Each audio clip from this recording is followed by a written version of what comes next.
Bharatiya Janata party के राष्ट्रीय अध्यक्ष अमित शाह ने पश्चिम बंगाल के मालदा जिले में मंगलवार यानी 22 जनवरी को एक रैली संबोधित करते हुए राज्य की मुख्यमंत्री ममता बनर्जी पर जमकर निशाना साधा।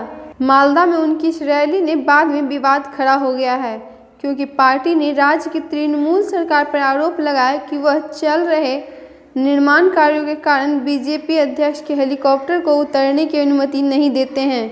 रैली में अमित शाह ने कहा कि ममता दीदी को डर था कि अगर हमारी यात्रा राज्य में निकलती है तो उनकी सरकार की अंतिम यात्रा निकल जाएगी।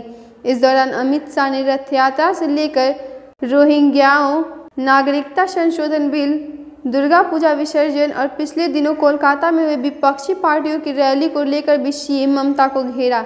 मंगलवार को रैली को संबोधित करते हुए अमित शाह ने हिंदुओं को दुर्गा पूजा और सरस्वती पूजा की बिना किसी डर के पूजा करने की अनुमति देकर बंगाल को विकसित करने का वादा किया। उन्होंने मुख्यमंत्री ममता बनर्जी के नेतृत्व वाली सरकार पर हिंदुओं को उनके धार्मिक उत्सव आयोजित करने से रोकने का आरोप लगाया। हालांकि उन्होंने अपने आश्चर्यजनक दावों का समर्थन करने के लिए कोई सबूत नहीं बताया। बता दें कि बंगालियों के लिए वार्षिक कैलेंडर में दुर्गा पूजा सबसे लोकप्रिय कार्यक्रम है।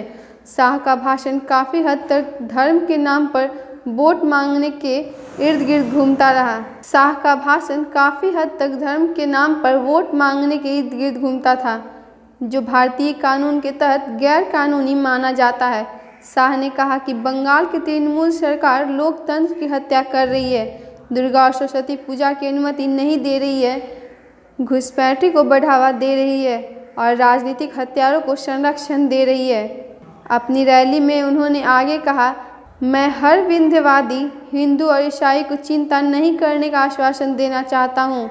हम नागरिकता संशोधन विधेयक के तहत प्रत्येक हिंदू बांग्लादेशी को नागरिकता देंगे। किसी की अनदेखी नहीं होगी, चाहे वो बौद्ध, सिख या ईसाई हो। जो लोग पाकिस्तान, अफगानिस्तान और बांग्लादेश से आए हैं, बीजेपी की नरेंद्र मोदी की यह सरकार उन्हें नागरिकता देने का काम करेंगी। अमित शाह के इन बयानों की सोशल मीडिया पर जमकर आलोचना हो रही है।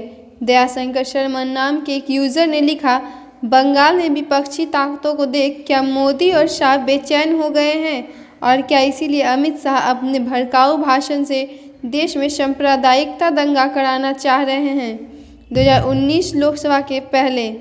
वहीं एक अन्य यूजर ने लिखा, अमित शाह की भाषा से कहीं नहीं लगता कि कोई राष्ट्रीय पार्टी का अध्यक्ष बोल रहा है। आखिर यह व्यक्ति देश को कहां ढकेलना चाहता है। बता दें कि इसी तरह यूजर्स अमित शाह के बयान पर अपनी प्रतिक्रिया दे रहे हैं। वहीं अमित शाह के एक और नौटंकी का सहारा लेकर अपना भाषण समाप्त किया गया, जो उनके चुनावी भाषणों की पहचान बन गया। उन्होंने अपने दर्शकों को बताया कि वह पिछले 5 वर्षों में प्रधानमंत्री नरेंद्र मोदी द्वारा घोषित योजनाओं की सूची को पढ़ने जा रहे हैं। शाह ने कहा कि सूची में 120 से अधिक योजनाएं थी, लेकिन अगर वे चाहते थे कि सूची बंद हो जाए तो दर्शक बीच में ताली बजाना शुरू कर सकते हैं। उन्हें अपने स्क्रिप्ट में उन योजनाओं के नाम पढ़ने के लिए काफ़ी संघर्ष करना पड़ा और थोड़ी देर बाद वह स्क्रिप्ट पढ़ते हुए रुक गए। शाह ने कहा, हे भाइयों, मैंने केवल 13 गिने हैं और आप थक गए हैं। ऐसी 129 योजनाएं हैं।